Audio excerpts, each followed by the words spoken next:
That was a bit too loud this time. Can we get like a quieter woo? Just like a woo. Oh, nice, well done. No, I'm just kidding. Get very excited for our next and final speaker of this afternoon in this room. I'm very, very excited to hopefully see this thing move. Please give a very, very loud and warm welcome for the amazing Hailey Bartlett and Pinchy, the bestest boy.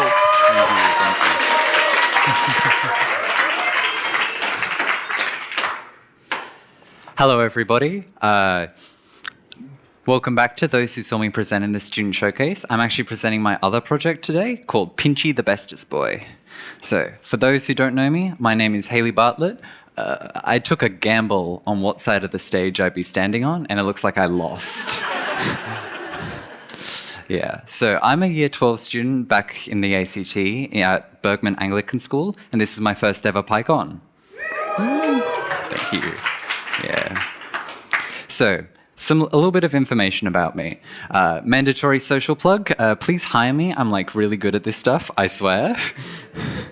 Fun fact number one. I think bugs are really cool. Like the insects, yeah.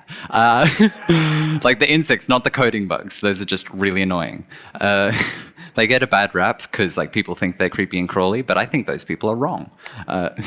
So second fun fact, I play a lot of D&D. Like a lot of D&D. It's kind of a problem. Both of these are main contributors to our story today.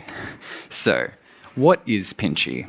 Pinchy is a six-legged walking robot based off of a scorpion. You might be asking, why did I go with a scorpion and not something like a dog? The answer is Boston Dynamics already took the dog, and I don't want them to sue me. So, today I will be talking about where I got the idea for Pinchy, as well as the different iterations I've gone through over the years of working this project, as well as the final build, as well as the successes and failures throughout this process. And a little bit of foreshadowing, there's a lot of failures, and we'll cover them all. Yeah. So, here's the reason. There's a couple reasons I made Pinchy. The first and main reason is I wanted to.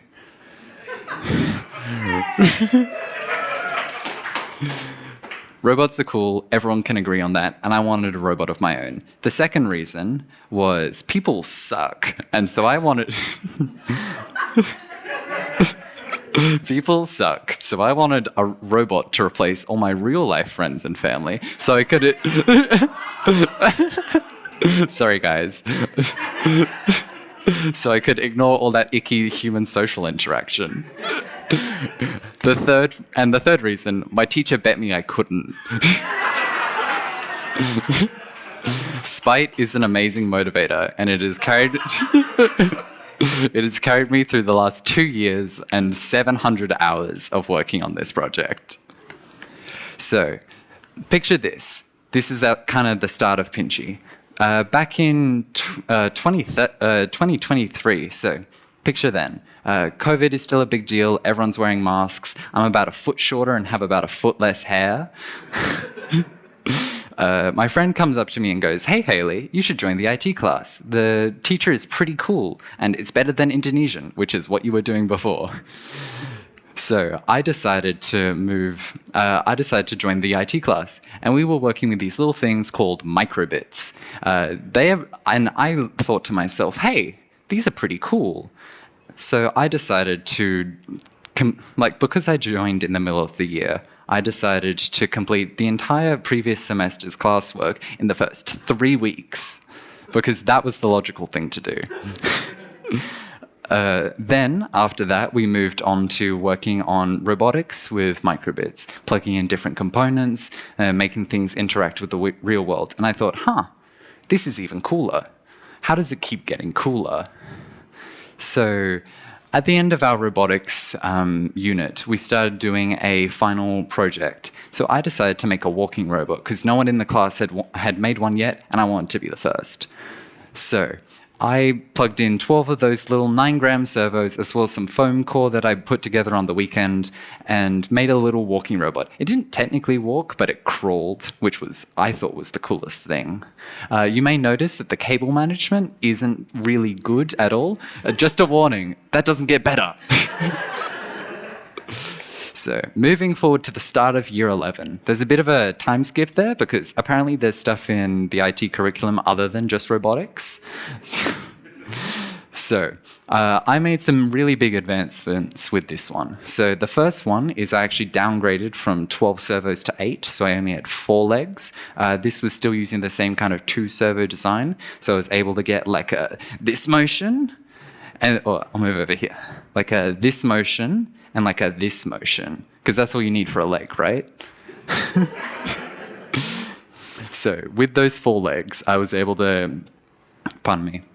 to like create another crawling robot, but I implemented 3D printing this time around. So that was a really cool and big change for me because I was able to like create a thing that could possibly lift itself off the ground and support its own weight. I also moved over to using an Arduino instead of a microbit, so that allowed me to have better control of all the servos, as well as like be able to use the joystick to control it instead of just importing new code every time I wanted it to move differently. At the end of year 11, I ended up getting some more IT budget, and I was able to buy 2 more servos. So I was able to buy enough servos to build 2 more legs, as well as a point LiDAR that's kind of on the front down there, if you can see it beneath all the cables. I was still using Arduino at this point, but I moved over to controlling it with an infrared sensor rather than just using a joystick that was already built into it. Moving forward onto this year, I made some major changes. I moved from like this 6-legged little bug creature into an actual scorpion. So I had 2 claws at the front as well as a tail, which I have kept forward into this new design. I was still using that 2-servo leg design, but but I actually did cutouts on this. I did cutouts in the main body of this one so that the legs wouldn't contact the body while they were moving, which is a major problem I had in the previous iterations. And onto the final one, which is the one I'm presenting to you today. I scrapped those old 2-servo leg designs and replaced them with a 3-servo one, which allows it to better mimic the movement of a scorpion, as well as I redid all the body, so it's like 3 segments instead of a 2-segment thing, so that it's hopefully stronger, as well as being able to like mount all of the things more efficiently. So when designing Pinchy, there were 4 main sections that I considered. The first was the electronics of it all. So that was like the power system as well as like the I2C that controlled all the servos. So electronics was basically just the servos and the sensors. The next thing was the programming. So I implemented ROS2 Jazzy so I could get all of the different components to talk to each other, and I did it all on a Raspberry Pi. The next thing was the actual body design of it all. So the 3D models of everything, making sure everything fit together and that it was actually designed to look like a scorpion. The fourth and final one is the physics of it all. So that's like making sure the servos have enough torque for it to lift the body, as well as the different walking gaits you can do with the 6-legged robot. With the electronics, you can see on the right there, I have my servo diagram. The 2 microcontrollers are plugged into the Raspberry Pi using the I2C single line bus, which is basically you can connect a bunch of different components all in a series line. And the way the Raspberry Pi like talks to each one of them is by using a different address for each one, so that they only listen to the like commands sent to them. The reason I used these driver boards is so that I could actually control all of the different servos, because I've got 25 servos on this thing, which is kind of a lot. So yeah, so even if I tried to plug that into a regular Raspberry Pi, I wouldn't be able to. There's simply not enough pins, and there's just not enough clocks. Even if there was, there's not enough clocks on the Raspberry Pi for me able to control them all. So that's why I ended up using the driver boards. You can see at the bottom there, I've put in different power sources for each thing. So I've basically got it set up so I have 2 of the little, I have 1 little power packet with 4 AA batteries in it, and I have one of those for every 2 legs, or both the claws and the tail. So I have this segmented design because that solves the previous problem I had, where I only had one power system, but that would leave all of the different legs and things fighting for power. So I ended up going with this one so that I could avoid the problem where all the servos would just jitter out because they don't have enough power individually. The next thing is the sensors. So on this new one, I have a LiDAR sensor, which is basically a distance sensor that uses light to tell how far things are away by sending out a laser that contacts with a surface far away that reflects back into the lens. It's able to use the time taken for that divided by the distance or the speed of light, and that will give you the distance away from that object. So in the previous one, I used a point LiDAR so that I was able to only tell the distance of the thing directly in front of me. But with this new version, I used a rotational LiDAR, which basically allows you to do the same thing, but it spins as well. So you can sense all the things in the room around you. And that outputs a point cloud that looks a little something like this. So that is... You can see over there, you have the four walls of the room, as well as some different obstacles in front of the robot. So a column or a chair or something. Moving on to the programming, I used ROS. So ROS stands for Robot Operating System, which is kind of misleading because it actually sits on top of the operating system you already have. So for my one, ROS is sitting on top of Ubuntu Linux, and what it does is it allows all of the different components to talk to each other and run in parallel rather than just having to work independently of one another. So the way ROS should work is you have the different nodes that all talk to each other. So each of these different nodes is what is something like the LiDAR sensor or the servo drivers. And then they come together to talk to each other about topics. And these topics are things like this, a SLAM algorithm, something that takes multiple inputs and outputs a specific action. This is what they're meant to look like. Mine looks like this. So this is the this is the automated generated output of what my node graph is meant to look like. You can see there, it doesn't actually look very good. It also doesn't get much better if you zoom in at all. Some of it is legible, but most of it is definitely not. If anyone knows how this works, please come and talk to me. I'm so confused. Moving on to the actual SLAM. So I've mentioned it a couple of times, but SLAM stands for Simultaneous Localization and Mapping, which is basically where the robot being able to scan the room and know where it is in the room at every given time. That's kind of real. I'm going to have some water, sorry.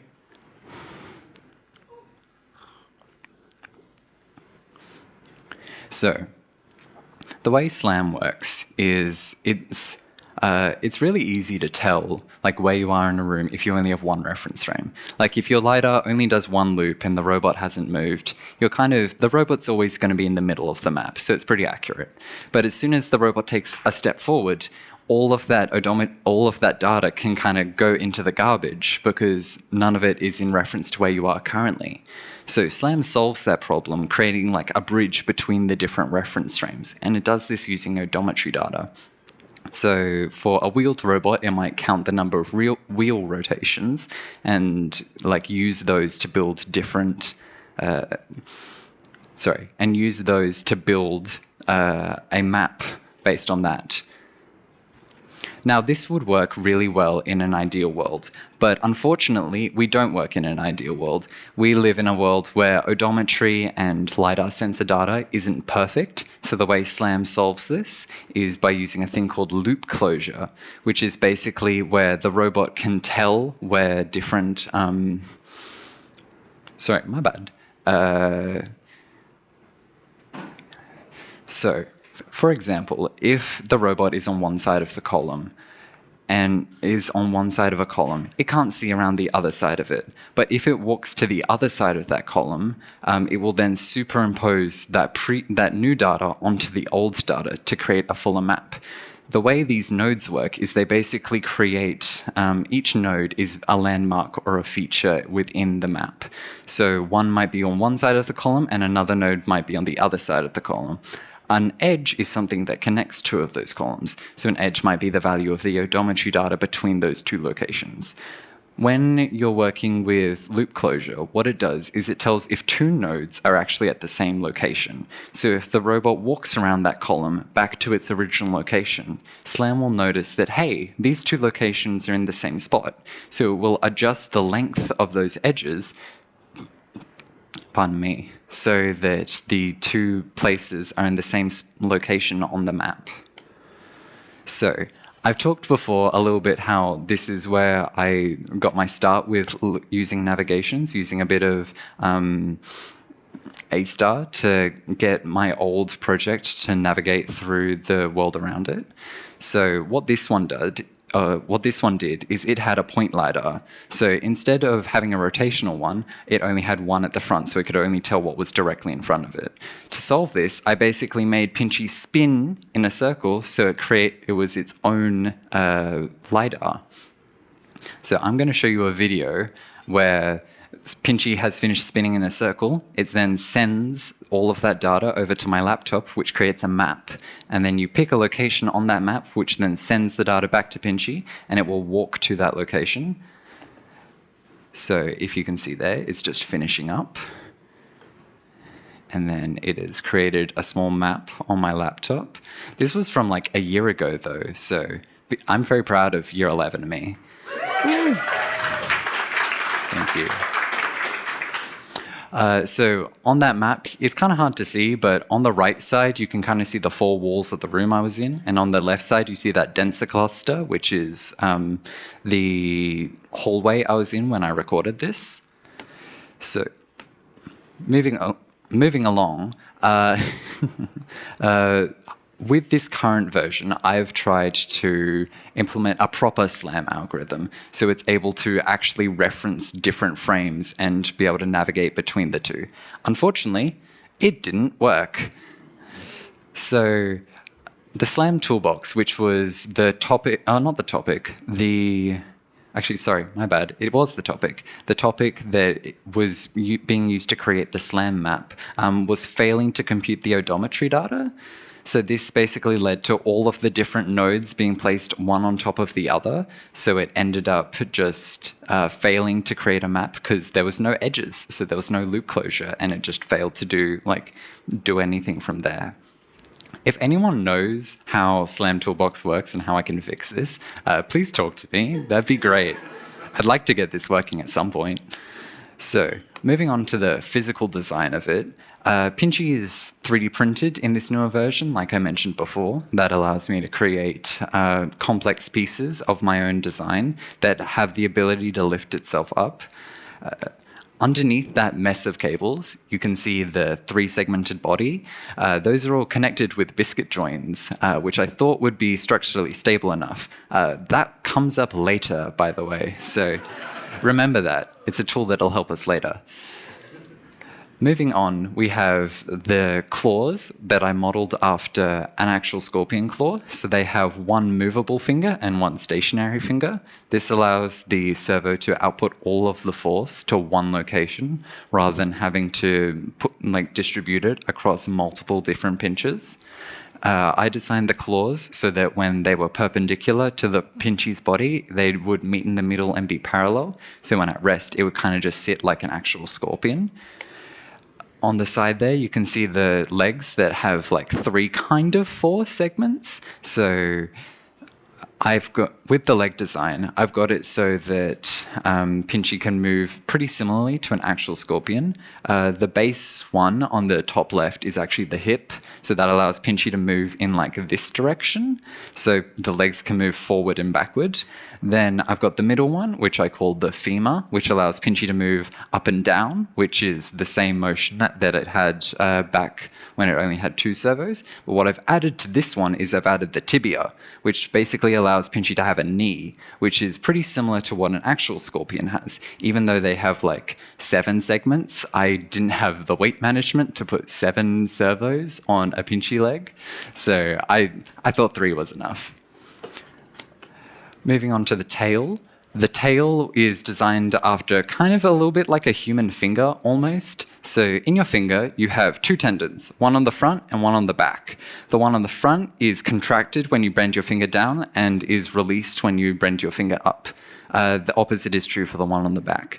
In the tail, it's got that same 3-segment design with a tendon on the front, which is controlled by a spindle. So that gets pulled in, contracting the tail. But what I have is I have elastic on the back of it. So in its natural resting position, the tail ends up standing back upward. Actually, before I go on to that, I ended up choosing to put a claw on the end of Pinchy's tail rather than an actual stinger because I'm pretty sure that's illegal. And I didn't want to get arrested for doing cool robots. So I mentioned this before, but these are kind of the physical changes that Pinchy has been through. So you can see there how I've gone from one single block design to a more elegant 3-segment design for the body. Then I've got the single leg segment moving on to the different, the more complex leg segments. Then I didn't have a tail before, so now I actually have one instead. So.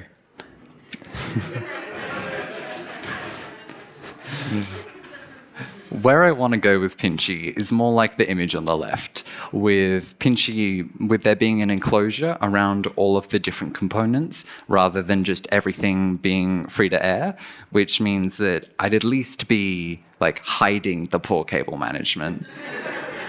I wouldn't be getting so much judgment right now if I did. No judgment? The next thing I want to do, even if I can't hide the poor cable management, is I want to go to PCB so that I can at least, because we know that the cable management's not getting better. It hasn't for the last 2 years, and it's not going to get better in future. So if I just move to a system with the least cables possible, then I avoid the problem, right? So that's where I want to go with Pinchy. But talking about the physics of it all, the way torque works with the servo is, say it's proportional to the length of the arm of the servo. So say you have a servo that can output 10 kilograms of force at 1 centimeter. At 10 centimeters, it will be able to output 1 kilogram of force. Did I say 10 at the 1 centimeter? So if you say a servo can output 10 kilograms of force at 1 centimeter, it can output 1 kilogram at 10 centimeters. Because you have 10 times the distance, you have one-tenth the force. Then, with the walking gait, I've based it off of actual insectile movement.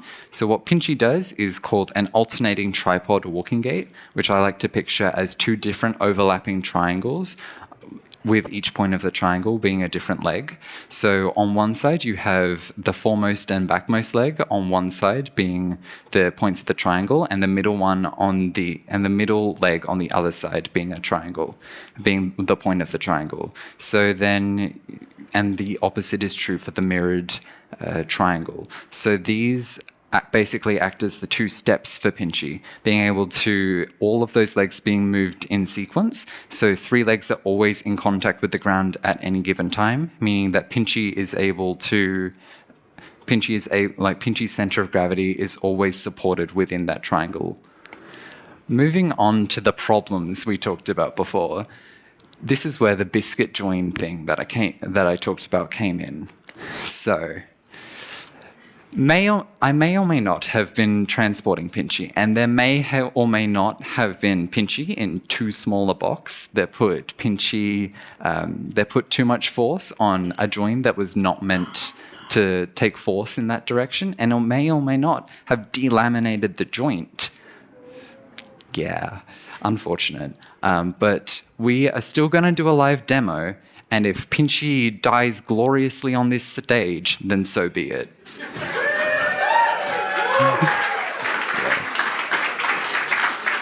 So I'm going to move Pinchy onto the floor so it doesn't fall into the audience. There we go. Yes.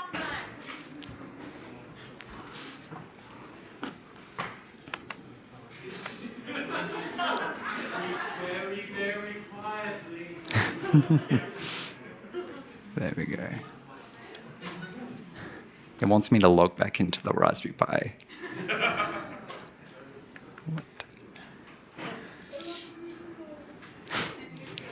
All right. Just turn everything on. Something moved.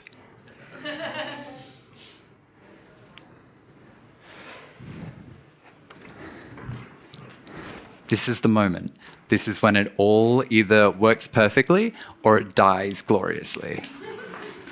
3, 2, 1. Oh! We saw it move! Woo!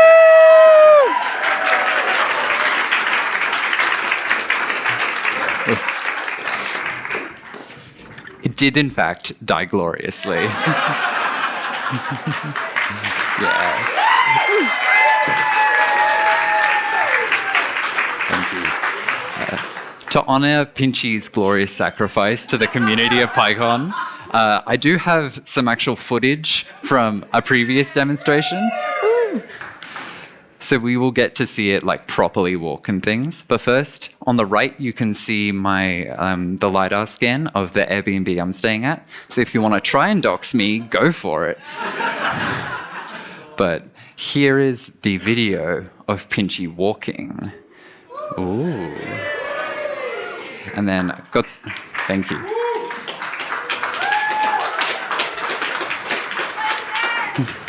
I've actually got some more videos. So this is one of the claws working. Those claws are actually really strong. Like that servo can output 35 kilograms at 1 centimeter. So if you like stick your finger, if it wasn't made from PLA, it could probably break your finger. So the third and final video is the tail mechanism. Oh. All right. Thank you for coming to my presentation. Thank you.